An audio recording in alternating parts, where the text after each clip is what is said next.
बंद टाउन भइल, लॉकडाउन भइल, तब से फूलल फूलल गाल सुख के धंस गया है।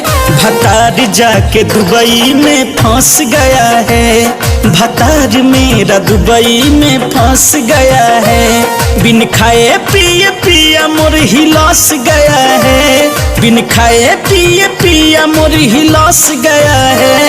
भतार जाके दुबई में फंस गया है, भतार मेरा दुबई में फंस गया है।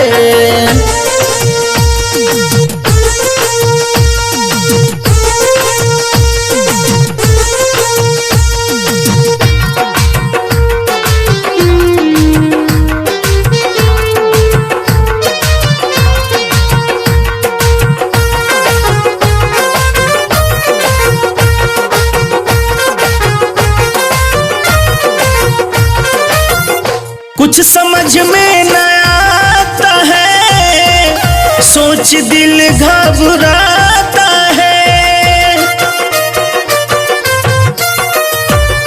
कुछ समझ में न आता है, सोच दिल घबराता है। जब से लगा है लॉकडाउन वो बहुत याद आता है।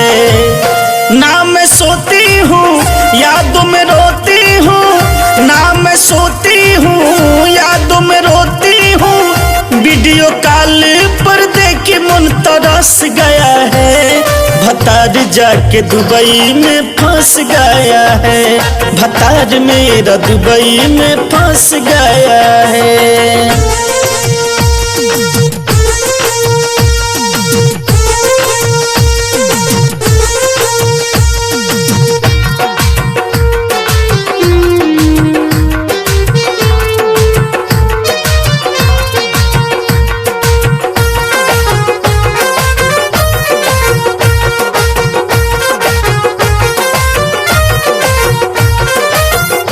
अब देश में कमाना है, कब दुबई नहीं जाना है।